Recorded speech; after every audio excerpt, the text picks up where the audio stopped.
Coming up, from dragons to Bigfoot to modern dinosaurs, could legendary creatures actually be real?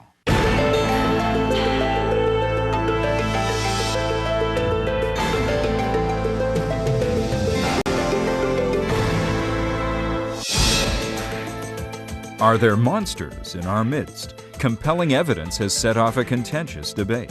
If the Patterson film is real, and here this is with a very, very big qualified if, it is one of the most important scientific documents of the last 100 years.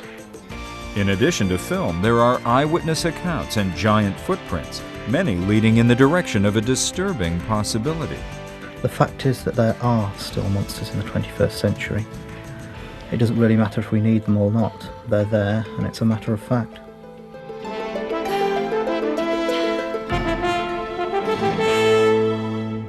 Is there a huge and hairy beast called Bigfoot prowling the Pacific Northwest? Or living dinosaurs in the swamps of the Congo?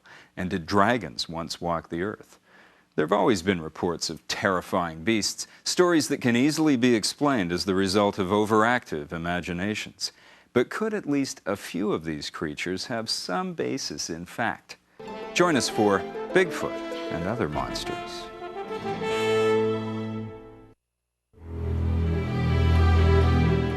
Monsters. For most of us, they are the stuff of bedtime stories, campfire scares, and horror movies, not real life. Or are they? Is it possible that the monsters of legend might just turn out to be terrifyingly real?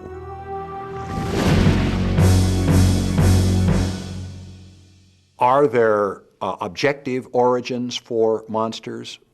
Possibly.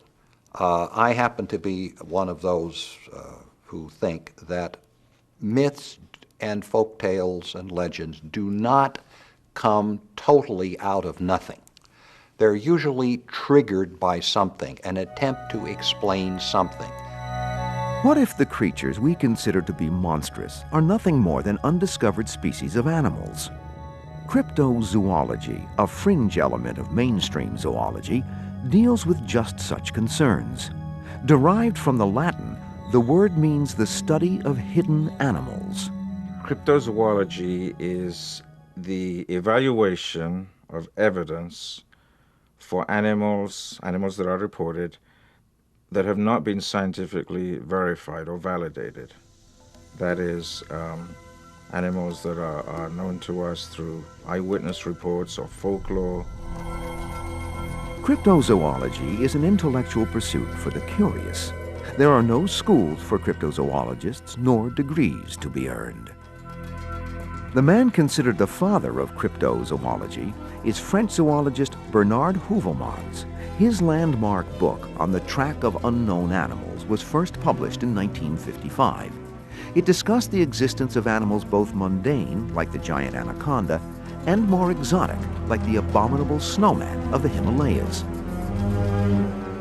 The book inspired adventurers and scientists alike to seek out some of these hidden animals. So the scholarly way he went about things was able to impress many other scientists that said, well, gee, maybe there is something to this after all. Time and time again in the last century, animals that were thought to exist only as myth or in folklore were discovered to be real. The giant panda, the okapi, and the megamouth shark are only a few of the larger ones found. In investigating accounts that seem impossible, the cryptozoologists have helped to expand the known animal kingdom. Cryptozoological claims should really be looked at in the same way as any other scientific claim. You've got to remember things like the giant squid were fantasy for many, many years until a specimen turned up. If the giant squid can turn out to be real, what about other creatures of legend? Are real monsters simply undiscovered animals? The forest of the Pacific Northwest covers some 50,000 square miles of land. Here, dense wilderness rubs shoulders with major population centers. And here is where thousands of eyewitnesses have claimed to have seen the creature known as Bigfoot. Bigfoot, or Sasquatch as it's known in Canada, is reported to be a large bipedal primate. And by that I mean it walks fully erect on two legs. It's very muscular and robust, according to the reports.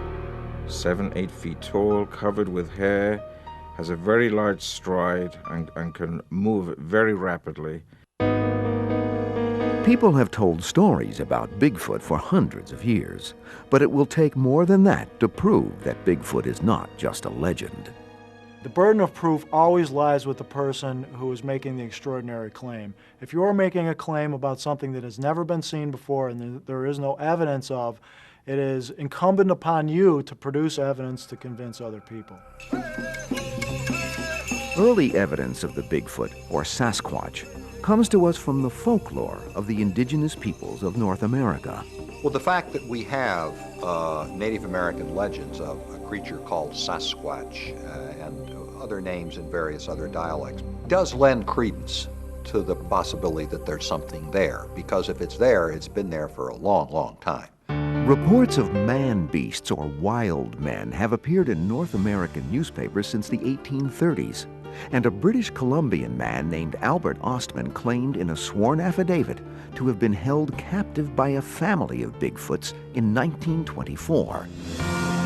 But the creature we know as Bigfoot leaps into the modern era when, in 1958, a construction crew in Bluff Creek Valley, California, discovers enormous human-looking footprints at their site, up to 18 inches long. Plaster casts are made of the prints, and they are brought to a local newspaper. The story spreads like wildfire, and soon more people claim to have seen a Bigfoot. Richard Greenwell of the International Society of Cryptozoologists has been on a number of Bigfoot fact-finding missions. These expeditions use modern technology like seismic motion detectors, infrared sensors, and night vision cameras to gather evidence for the existence of Bigfoot. We have hundreds of cases of footprint tracks. We have many hair samples that have been collected, fecal remains, of course hundreds and hundreds, over 1,000 eyewitness reports, and recordings of howls and bellows. Perhaps the most interesting evidence for the existence of Bigfoot is the so-called Patterson film, shot by Bigfoot enthusiast Roger Patterson in 1967. These 952 frames of film, roughly 50 seconds long, may very well be the only existing photographic evidence of a Bigfoot. This creature seems to have little interest in Patterson as he films. Ape-like, it moves rapidly back into the cover of the deep forest, only to disappear from view. Most skeptics don't believe that the Patterson film is authentic, but the image of the Bigfoot is indelibly etched in our minds. If the Patterson film is real, and here this is with a very, very big qualified if, it is one of the most important scientific documents of the last 100 years. But evidence for the existence of Bigfoot is not restricted to North America. Similar creatures are reported across the world, often in the remote mountainous areas. The most famous is the Yeti, or abominable snowman, of the Himalayas. I certainly don't discount it as an anthropologist, that we may have some distant cousins lurking around in the more inaccessible parts of the planet. Although modern humans, Homo sapiens, were preceded by other hominid groups, we seem to stand alone in the animal kingdom as the only representative of our species. Or are we?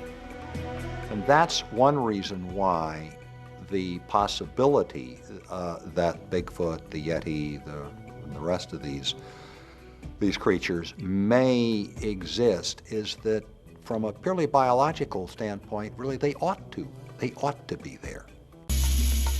In fact, the most widely accepted theory is that Bigfoot and other analogs are a relic population of a prehistoric ape known as Gigantopithecus blackeye.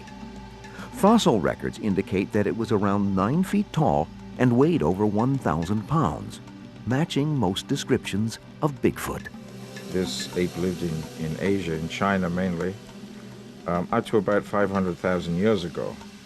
And so it's possible that it might have crossed the Bering Land Bridge like the North American Indians did, and come down to North American forests and stayed hidden in the forest here.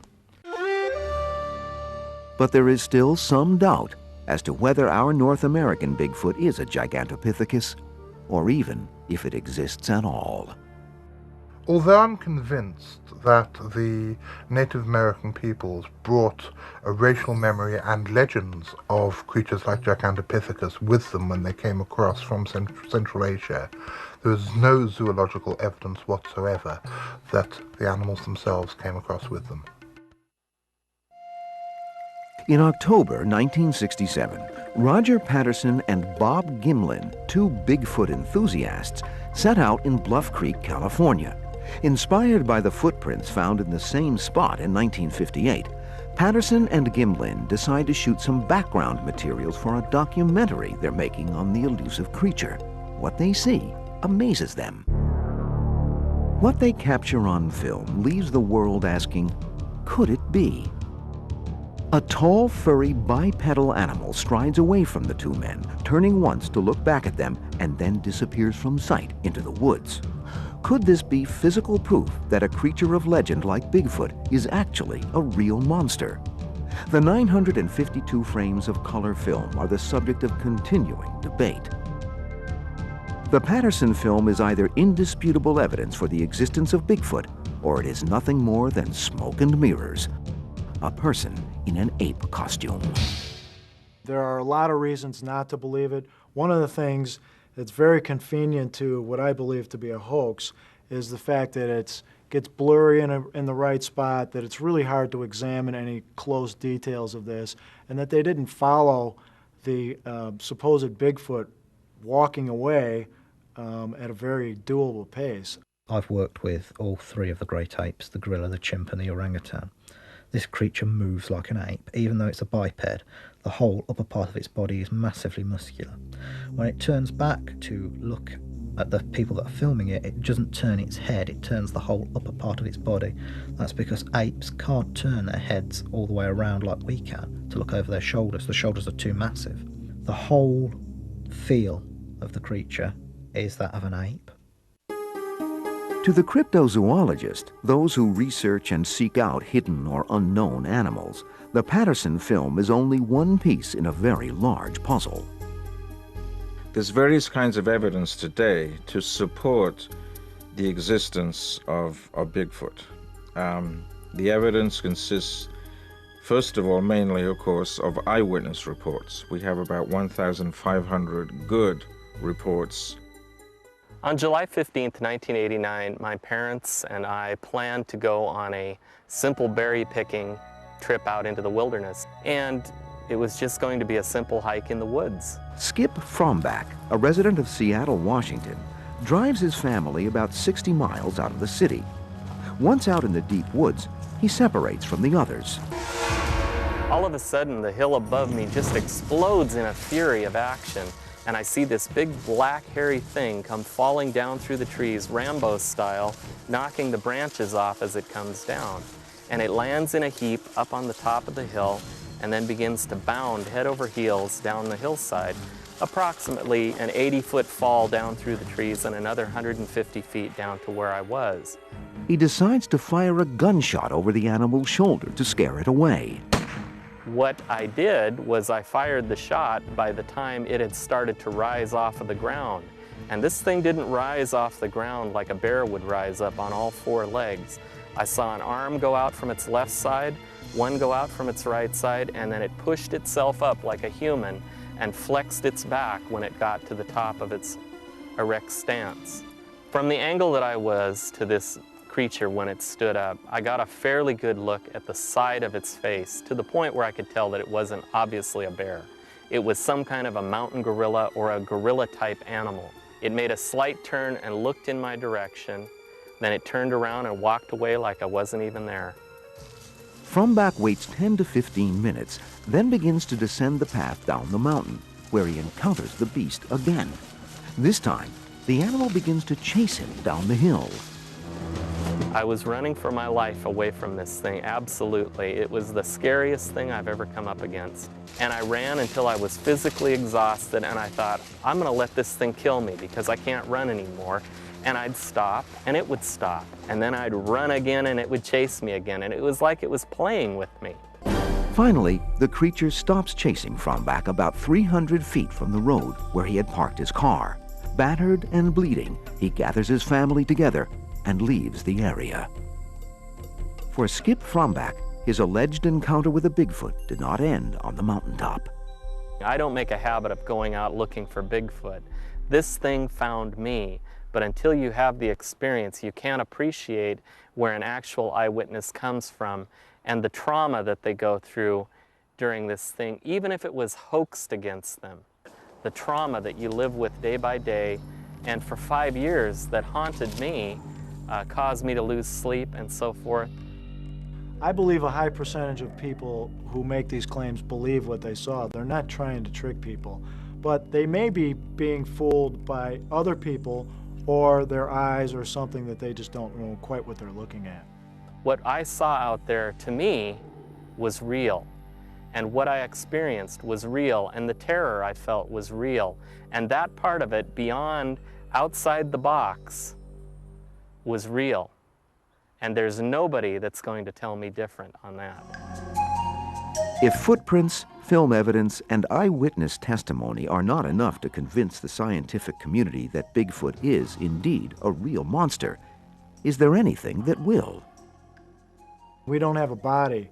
I mean, if these things are out there and running around for as long as people say they have been, we ought to be able to find a dead one at some point.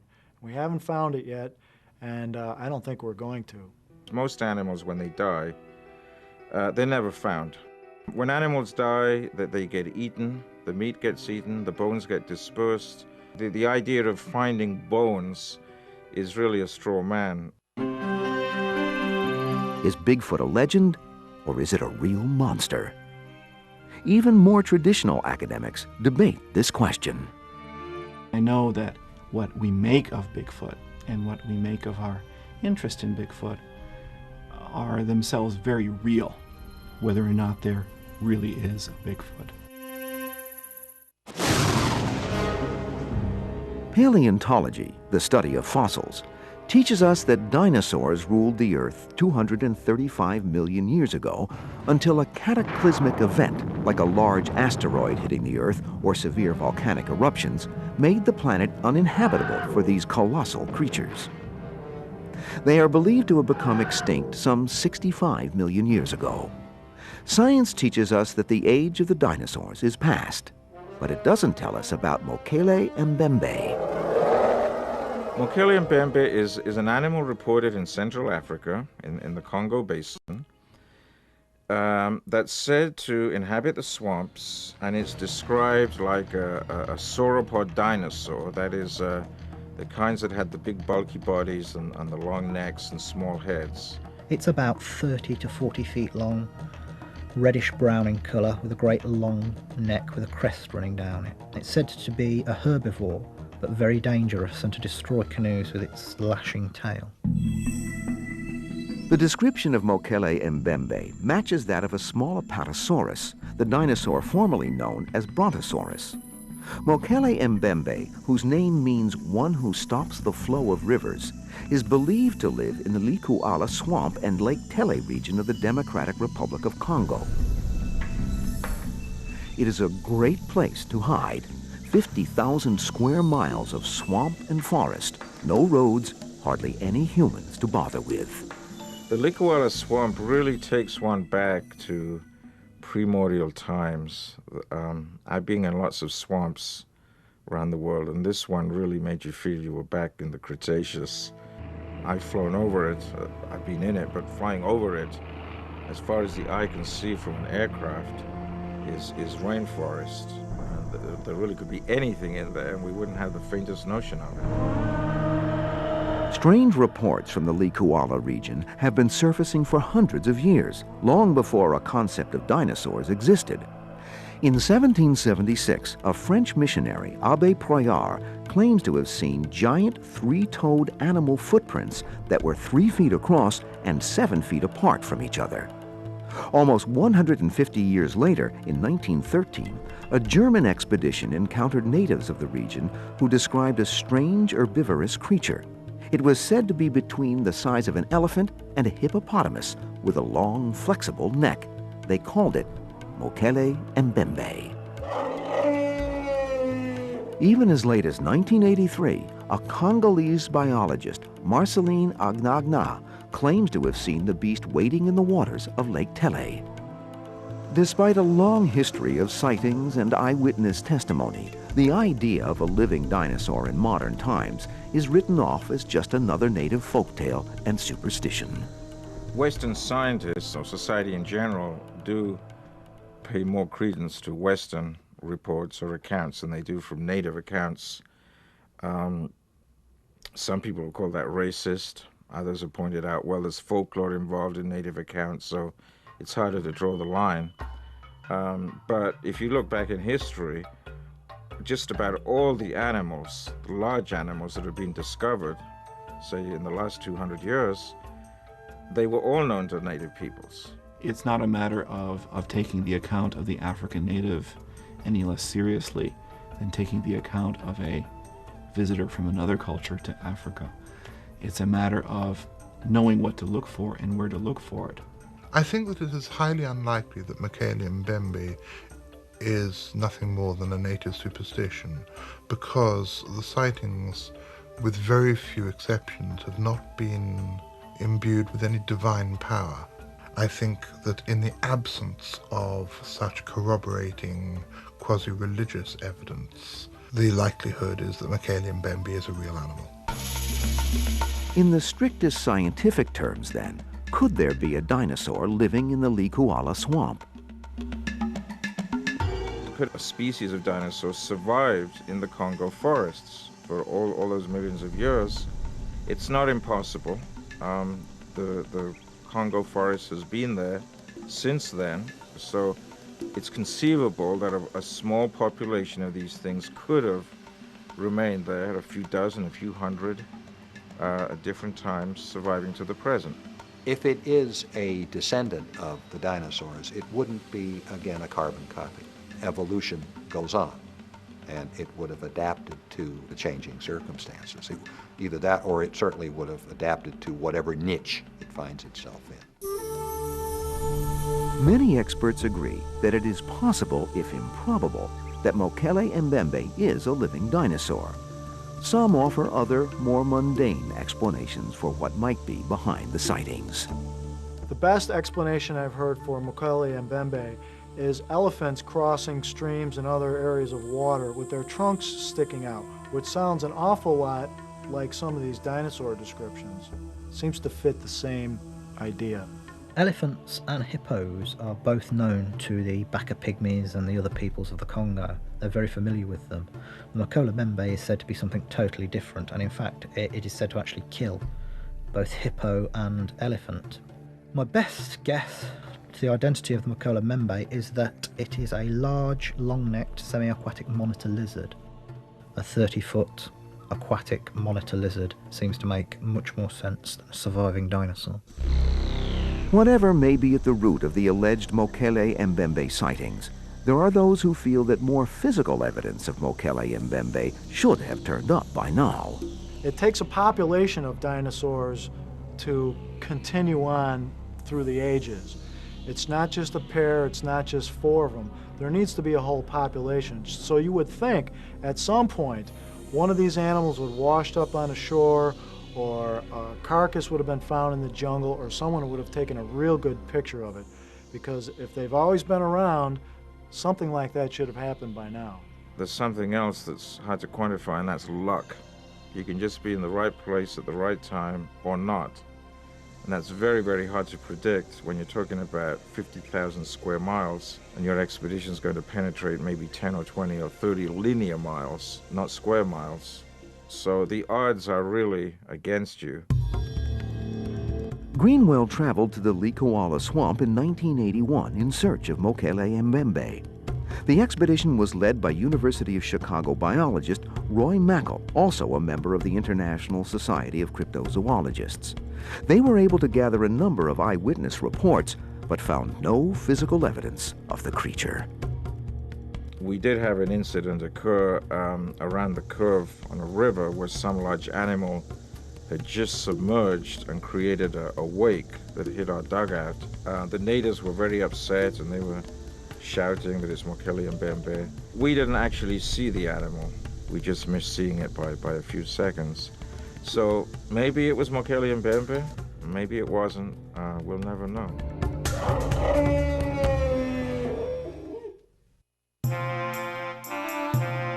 Dragons have infiltrated the human psyche for millennia. From ancient Babylonia to modern China, these fearsome beasts are an almost universal symbol, evident in cultures around the world. The dragon may have been, and continues to be, the first real monster. It has the jaws of a carnivore, it has scales from a reptile, it can swoop down out of the sky, some of them could breathe fire, it has claws. It represents a lot of the things that human beings fear or are repulsed by. So it's really the perfect enemy for any culture. The dragon that the ancient Babylonians worshipped was a mother figure, Tiamat, who had to be slain in order to create the heavens and the earth. In China, the loong is revered as a symbol of good fortune and prosperity. The dragon tends to be beneficent. If you've ever seen a Chinese New Year celebration, you know that the dragon is a symbol of good luck. And that good luck, of course, is couched in the fact that in the folds of the dragon, this notion of an undulating being, are an image of the clouds. And without the clouds, you don't get the rain. Without the rain, you don't get the rice. Across the world from China, in ancient Mesoamerica, another dragon is symbolized in the feathered serpent god of the Aztecs, Quetzalcoatl. This 12th century deity is associated with the sun. He is also credited with having brought the benefits of civilization to the ancient Mexican people. At the same time, in medieval Europe, a very different image of the dragon is formed.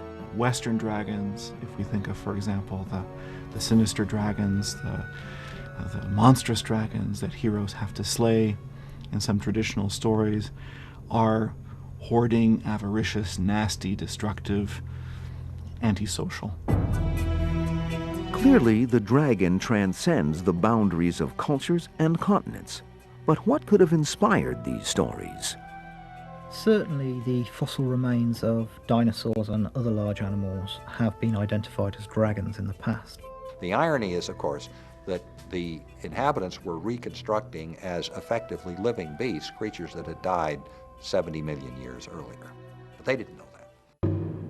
Live reptiles, not dinosaurs, may have been equally responsible for inspiring tales of dragons.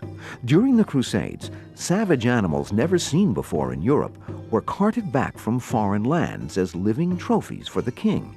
Many of these remarkable beasts, such as crocodiles and large snakes, could easily have been misidentified as dragons.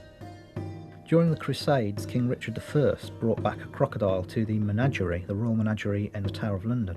This creature broke free, made its way to Suffolk and a town called Wormingford, where it wreaked havoc and killed both animals and people. But to the peasants, that would have been a dragon and was recorded as such. We human beings have an inherent aversion, antipathy to reptiles. And I think this is part of our primate inheritance. I think we took it with us when we came down out of the trees, where our prime predator was the serpent. And I think it's no accident that a lot of our monsters are reptilian. Another fearsome candidate that may have inspired the legend of the dragon is the monitor lizard. Characterized by a long head and neck, heavy body, and a long tail, these predators have roamed the earth since ancient times. A particularly large and fearsome species of monitor lizard is called the Komodo dragon. It was discovered as late as 1912 on a remote Indonesian island. These formidable predators have been measured at over 10 feet long and are extremely deadly to beast and human alike. Komodo dragons actually were given the right name because they're quite, they're very large and they can be quite aggressive. It has razor-sharp teeth and an infectious bite. If it attacks prey and the prey manages to tear free, the bite will be infected because the dragon's saliva is packed full of microorganisms that will cause the wound to rot and fester. So even if the prey escapes, the dragon can trail it with its acute sense of smell. Like the animals that may have inspired tales of the dragon, it is not uncommon for little-known but perfectly mundane creatures to be misidentified as real monsters. Prior to its discovery in 1902, the mountain gorilla of eastern Africa was thought to be a purely fictitious monster, a figment of the natives' overactive imagination. Well, the discovery of the mountain gorilla was in many ways an accident. That is, no one was actually deliberately searching for mountain gorillas. In 1902, a captain in the German army, Oskar von Behring, is on a routine patrol along the disputed border between German. Cusco may very well be the home of the newest real monster, a fierce predator known as the chupacabras. I'm 50 years old and I never seen anything like this. He put a lot of trauma on the neck. There wasn't only one attack, he took a lot of bites. Chupacabras. The name means goat sucker in Spanish and is derived from the manner in which this beast allegedly kills its victims. Victims of the chupacabra are always killed in the same way. The bodies are found exsanguinated, that is, drained completely of blood, and often the liver and sometimes other internal organs have been removed. The chupacabras is the Johnny-come-lately of the monster world. Watching the story spread is a modern-day case study of how a myth is formed. In most earlier cultures, what we would call folklore was transmitted via word of mouth, by the oral tradition. But now, of course, we have television, we have films, we have radio. The chupacabra partially got its boost through the public and by use of the internet. I do think that the internet, in a way, has sort of replaced the more traditional way of storytelling. It's now become sort of the electronic campfire and probably less credible than what we used to hear from the elders in villages. The first attacks attributed to the chupacabras began as late as 1995 in the town of Canovanas, and it is there that the creature is first described by eyewitnesses. The chupacabra zoologically is a bit of a chimera. It's a mixture of the traits of different animals. It has porcupine-like spines, it bounds along like a kangaroo, it drinks blood like a vampire bat, it has reptilian skin, fangs, claws, strange big eyes like some bush baby or other nocturnal creature, and a long tongue like an anteater. It's really a zoological impossibility. Like the ancient tales of the dragon, the chupacabra seems to be an amalgam of all the most fearsome traits of the predator. It is this kind of mix and match description that troubles even those who devote themselves to finding other hidden or unknown creatures. We don't include the chupacabras in our list of cryptozoological animals or cryptids because we're not dealing with zoology. It's almost certainly a folkloric animal. I would be very surprised if the chupacabra turned out to be real, and yet one needs to keep an open mind on all of these things because, in general, myth doesn't come out of nowhere. Those who believe that the chupacabras exists also tend to think it's not a natural entity as we know it. The chupacabras resides in the realm of the unexplained. I'm convinced that the chupacabra is very, very, very real, and very frighteningly real. I would be amazed if it turned out to be a flesh and blood creature, because the descriptions which eyewitnesses have given and the modus operandi of the killings bear no relation to anything that is known within accepted zoological parameters. While opinions vary as to what the chupacabras is, or might be, the question remains, what is killing the livestock? It seems that the local predators, in one form or another, are the ones responsible for the deaths of these animals. Dogs have been known to kill farm animals, as have these other predators. So it's really not that big of a deal for coyotes to be coming in and kill several chickens or to kill a goat or anything like that. A lot of the alleged victims of the chupacabra turn out to have been killed by mundane animals like dogs, but there are some which are very, very strange. They have 1 or 2 puncture marks in them, and they're completely drained of blood. Often internal organs seem to have been sucked out through very small holes. Perhaps the most bizarre twist in the story of chupacabras is that it seems to have become more of a popular figure than a terrifying monster. There were pop songs written about it, there were chupacabra fast food joints, there were chupacabra t-shirts. The chupacabra is for many members of the Mexican-American community, for example, a symbol of pride in being Mexican-American and having the Mexican heritage. This doesn't make the chupacabra any the less real or believable. There is something that is yet to be identified that has been seen by a hell of a lot of people, that kills animals in a way that I as a zoologist know that no known animal kills.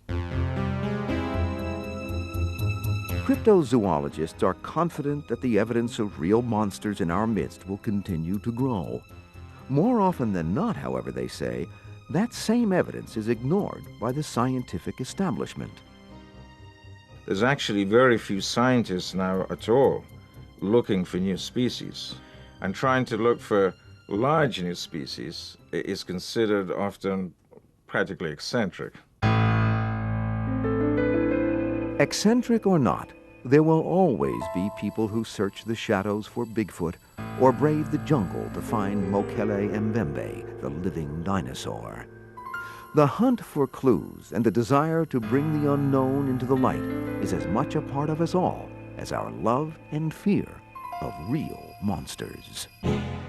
I don't know that I'd be happy if any of these monsters would turn out to be real. It would take away some of the mystery that adheres to the very figure of the monster. I don't think a monster is all that monstrous once it's scientific fact. I think that mankind has a need to fear. And as the world gets more and more explained within terms of rational scientific viewpoints, mankind needs to have monsters. It needs to have something to be afraid of. The fact is that there are still monsters in the 21st century.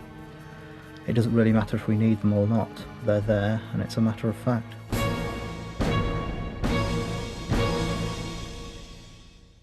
As late as August 2000, an alleged Bigfoot sighting was being investigated in Louisiana, and the skeletal remains of a strange animal thought to be the chupacabras was examined at the University of Nicaragua at León. Scientists there determined the animal was a wild dog.